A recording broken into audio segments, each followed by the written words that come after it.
Suja medin the Enoch Kwesi Wolanyo Wallace agudie catch back up the only nomenclature the professor's degree in sports the Regina Wallace the nation's presenter and medicine kunyana me kono kwanten kwadin small do esa kenano pensu biu e wo Ghana gudim eja na before you start your day kai say Richoku betimi din social abo obetimi din so nyu abo ebetian sabo manema etian kwe de ma we kwa dem si 2 in 1 but okika kuma obeka 6 in 1 esan say sugar wom eno ati kwa cocoa wom ana afen so kwa no eye vanilla nso sa wom ana milk nso esa bom bomodin adasa osabetian ka bi ye waketoa ye wadantem ana afi oboda no hon family size obetimi na twe ne family akofie akobo amanema etian kwe de ma Richoku start your day with Richoku in a Ghanaian we betian sabo anore show na bo manema etian tutu ye e de ma we mo sponsors omo teacher bo men no pay ye de nkomo no etian bro ma me remfi game park games the chacha son kokra na etian saba boys dia di na nyasem keto kra modern da say on sabetia ka game park games for chese from 1 to 36 numbers no timi select bia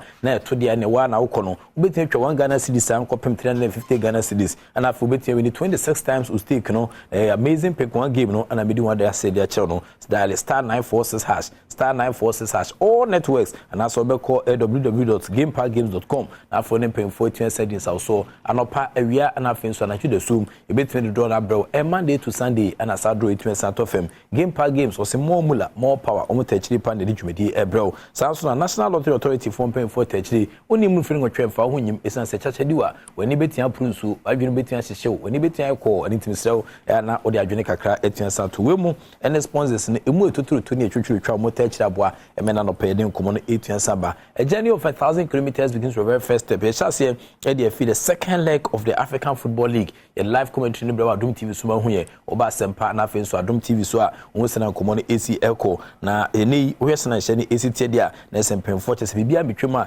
Esperance for ebe host with that Atletico Club omni equality afen say WAC of Morocco na fe so Al Ahly for won say Mamelodi Sundowns from South Africa and they are Kingston ebetua sampem so na wo sena hye ne AC kwa hwe sena game no ebisi akọ ho so what is saying na masia na say nchibia na African Cup of Nations Cup no ebeba no afibia e de nyomfofo ba na we no global record label Universal Music Africa madama na makeka bu ma team sampa hwe Ghana ni bia 0/100 e wo sena dwumadi ni ACL course ntinya me adoma e be koso abo ama na timiu e be koso abo na atimiu yie pa but yenko the Black Queens of Ghana nra wo so de omakensi ba ko 20 time so manfo beka last week Friday onkopi mo bani ahin krokotonum ana onkwahye bani for ma 3-0 ama team sampa bani for uni ho kone aba na anya adwuma e wo mo ma na fam omo sa ba ha esa twam 2-0 e wa Crown Sports Stadium omo next phase of the qualifiers no omo ne Zambia for ma ana dia kesi ne ebitia saboso na ukuma nese Evelyn Bedu wono ana etima poso atena no de ma oman Ghana kwa 5-0 aggregator e konko ade akwa anim coach Nora Hoptel for the very first time in the history of Ghana female football one ni oba or expatriate coach aton Sunday friend wotimi sampa all the matches awabo no 100% clean sheet ana wotimi anya football ana oba so ye commentary na so wotimi sampa Ghana marginalism our sports no o pejane to another level fantastic morning enkoma commentator no na yekoma na se bebjeta samojan na no da amafo be kan fie makoma ko bese nunie ana one ne yere ifense gift jan o start so mo twene manso na manso ni nyansa samojan che se yaton aduane ase benyado na wochi ana se onim e de amana mo wadi a ogidi passes ne Mexico so no enya nika ero nam so ma bebjeta samojan ene ne yere kopi mo court kopi mo court na se wo mo ye DNA test idea dan se sampan kwala miensa no e asamojan emba ampa DNA test ne ba na se nya ba na se asamojan ne ma na mum omo chese abaiwa no e wade e mebi etwemu ase wan kan kire bebi jeta asamojan sana mo e wade enti san komo no so tuen sa pi ma nei court e de verdict tuen sa ba verdict ne ba na manfo keka ne mope e komu ane ne e bafo jan ono e asamojan nua a ono so board senior national soccer team Blasters of Ghana odi akom ene mu chichemu e fa court verdict tuen pi mu between asamojan and the yere gifty ejai they say 5 years in era aza asamwa odi kuja kote na wari musemu yere nature say no wari dada asa obe wari no one kanche no one bona one year what you say nti uwe odugo to court say omushu man na say no prayer no more only marriage no you can say annulment I am so be at yes let's say some marriage you know okay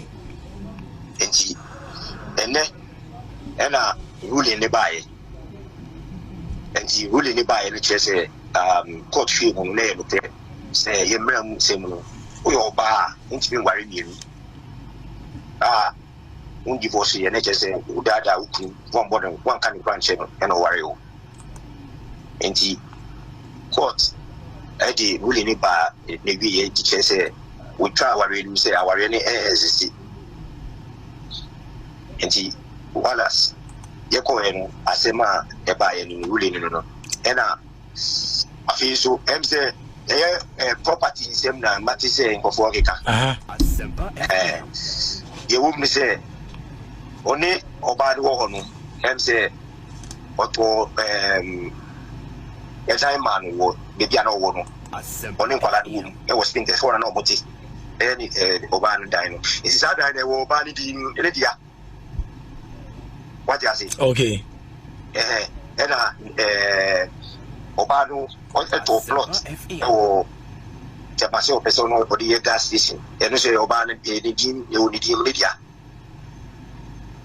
era infinity car o use any BM obanu use anu any get that ti ko pese che say e gift o di man no e ni dia what you say okay ti e panu the property no ma no almost o pay $1 million o pay ni we ni akọ boku ye e che say aware we twem into we right say obeti ba beje the property into ye oba no angasa ni property a ori aza wo ha woni di no na court say gift dia o jama no into the course no oh okay nti apart from ne any dey da offer ne dey court anje bi fufura ma no David.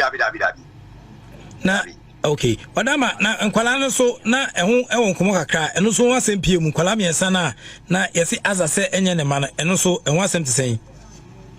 Okay. Nkwala miensa na emso ni gift wa na azase enye ne ma enitimu kopie mu court ne so court kan de en. Ube sha e ma die ni ensemba eni na yes adu ma we. What you say because as I want to be sorry keke say okoye die ni. What you say? Let's just say the DNA say we now buy any say no bad no. Let's say why will baby as over. Instead we just say in body the dia na go film so na in body the dia. What you say? In Nkoland azama. The assistant court say as the father said o so no. Uncle say obe friend him ba. Okay. Inti no you try 25,000 Ghana cedis a month be amano.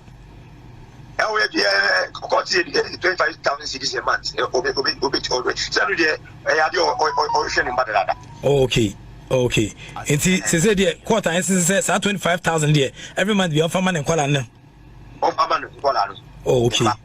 No fashion in ba. If you say 100,000 put on this one kasa oba is any problem. Yeah. Any problem. The woman say the asema as a court no court the amano okay na say bafojan asamajan nua panyi ana atene kaso de akomne mu chechimu efa court verdict no etime sato fam say bam na Ghana na obia edwane center krabo no ana ode mu chechimu etime saba obetua 25,000 Ghana cedis every month bia e de amane ma no eno de school fees en kan eno so kwa no ohwemu nurse hospital bills ni medical ni na kan sa 25 de constant avogado number a obetua setua eno pon asamajan e wodan bi UK mansion kese pa no so gift din wo mu de da into on san fan peso spin test road okopiem ho so a osan 4 bedrooms bi wo no so gift din wo so de da into on fa filling stations asase bi o moto eno so on fan kan ana face so kwa infinity ene ka ba ku bi eno so kan no eye asamajan na yere gift on san fa na ono so emfa mo de brand we ni nkomo a wo mo kyese epipi mu ewo eye court na me adoma e be koso adi nkomo na chi na afo wo sene nyama esi ekọ efa bebi de tasamajan ene ne yere adedin ene gifti so enkomo etensa piem ne enko Central Regional Football Association so akachia National Sport Authority panya friend say Alexander Tieku one de nkomo kakra ba na sentem CAF phone paying for by inspection ni na ne say Dreams Football Club ene Mediama Sporting Club ebo CAF Champions League ne CAF Confederations Cup Ghana ha into so be inspection ehwe say agumani papa omo ko ba bia se Ghana agumani nyina anya papa modern facilities here abo etese na eye enwi abo etekrema so no ene nti omo ehwe nim se kwan bia so ebetinya eye niam ebetia boma niam etia kwedi ama ene nanam so emani ese Kumasi baba sports stadium pene ho nanso ukọ eye director for eye National Sport Authority uru and Junior Alexander Tiku a osi u ka for koma omobo ho po mofo ho tim ka entina bia wo mne san hye so kuna ba facilities here bibiri na ewo ho ni chechemu a wodi jani National Sports Authority Alexander Tiku ese ohuma na ese ka for ehutimuka ka for boy na etimenya modern facilities no on dey say omo for ehutimuka entiame adoma eno so nkomo at appropriate air time no when water take its rightful level eni omo ebetimi asaka ye ko Patrick Sageman country Masongo an establishment name ho na afi yetimi atwen komo Songo stick eni nkoma Songo edeba. Hello Patrick. Yeah, more fire bibia boko there. Bibia boko e wa ha na so e professional wari mu se me no na me my stadium tiewa me hwe ase wari mu se me ja professor me ni we see mu enye le chese ye to no ma se bibia bitima konkai sometimes chese hu ni ebe na kupie ana si na ene ye de professional yeah say to amfa ho yeah omo enye professional no mu stay professional when omo jino mabitu mu say omo pese omo ye professional e wo fia so what as be professional so true ala professional wala professor me wala omwa eza tu mu say pese o professional lo professional lo professional be na sa professional normal na e unprofessional lo e one dog in professionalism na true big girl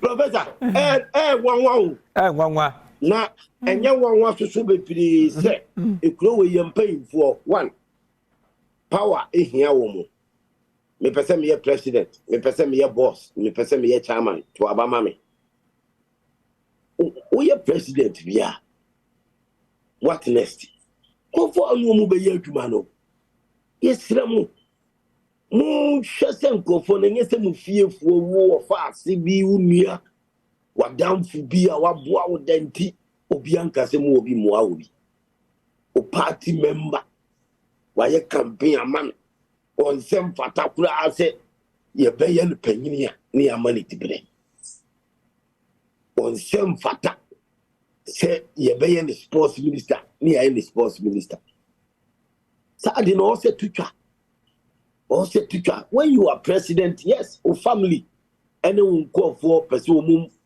a boa now your appointment na a favor and call for boa a year campaign but na no just any pano in the was possible and ne calf I say your Confederation Cup any Champions League omo represent a media money dreams Cape Coast omuntimi mobile Ajise Kumasi Accra National Stadium maintenance culture are poor. Tamale National Sports Stadium maintenance culture are poor. Esipon Takradi maintenance culture very poor. And look what they assess our stadium no. Ama minister sports minister what so currently you see Mustafa Kase contractors no aji omusika omoye adwuma. Awoma wianesa Sena and Tessa. He was not on top of issues. Abemwasem, also we a politician, we MPP near. Why you own some fataso by a sports minister so you do be sure because of 4 person munya contract. Stadium, Yensi Olympic Sports Stadium, and need Bri Bermua, a whole contract, and Nisi Kasema, a Beka could be babia. Any kwanse kodinti chenchena ye mani pabinye sports minister maybe some any Ghana for ye national sports stadium ye various national sports stadia Accra Tamale Kumasi Takrady Esipon Cape Coast die e beka ho kwa ni nyina CAF entimi approve e more international matches wo Kumasi na wa approve ni kwa na gisi ye koye renovation and as he see ho Kumasi omoba approve yes oma approve say Kumasi Sports Stadium you between their boss for few days to play Champions League but still I just see the last time Kotoko ball Champions League Senko be try so be ko nanim no yes ho car for ye no ma bi wo stadium wo dressing room ne inside wo ansana stadium no or approve say emfa mobo. Now you see National Sports Stadium need maintenance culture, Papa. Meanwhile, your Minister of Sports are also on where say Obia stadium no action is a biano. Obey Neguma. O just Obia stadium mission is a bia obey Neguma. You appointed sports ministers. And as you appointed sports minister, is a Zubina power in our authority. Now both and your sports stadium so no or no sukuta powers no. Na on this sports minister conflict omonti omuas amamo fo kankan be na eyana Ghana for yem pay for no person mo kire appointment fo kankan be na yana yem pay for no your president those who are in charge eyana mo person mo kire because they were a party member or a small boy wo dimechi wakasa amame wa campaign amame sa fo nonsense no they have to stop.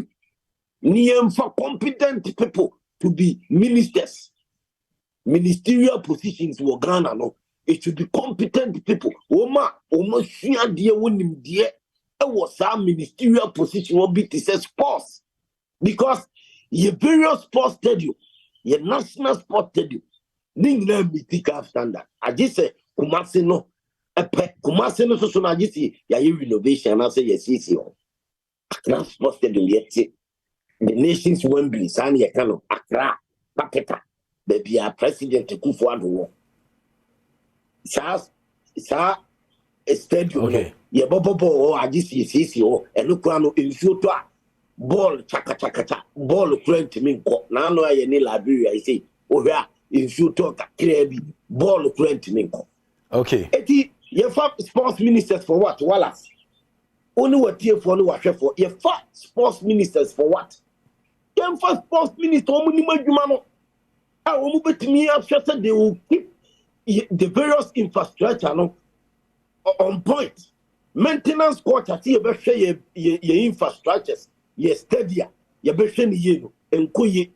And you're too safe. Sika your bow crow muni campaign for you crow a tamu crow a via crow and yes, Kakitoa. Nadina, woman. And Frank of Musafata and maintaining the various sports stadium. 1 p.m. Okay, I am Matthias here. Say it twice, or say fire. Twice. Yes, because you as president, who don't pay for more year ministerial positions. And you will be a keke, one nimshi keke. No what time say, where your minister, where your sports minister, and then I'm your sports eagle. Your current sports minister, or nimshi was sports. And to us, fire for fire. Be or de bois. Now, Aquaco Boise, your various sports stadium, and paying for one more a year tomorrow, or bet to keep on their toes to make sure some bit to deliver. Am I maintaining your maintenance culture up to stand? Okay. Patrick Osage, my countryman Songo Natsenenka, I was Songo stick and an open Songo Mode by and say maintenance culture away various facilities in the snow and Yanika. We soon a major namede and net Masoda and BC or can see no at me as he sends one sir Richoku. I asked that today no with Richoku and or a show now full of energy, betting Abwam and Yama Etian Quid amount. Tim Kualana Soya, Bobby Papa Soya, no Bobby Mamma Soya, no Su Bobby, Abwa Amanyama Etian Quid at the amount. Game par games and so the chachas from Quetia Samba, boys need the Dino and Yasam Keto cry. 1-2-36 will be tia fa what me ako star 946 hash na ode ho atua sanji we mu and sponsors some touch the woman and open so dia we can see one empire saka ti bijao within the Prof. Wallace the act of being a good guest is to know to say goodbye.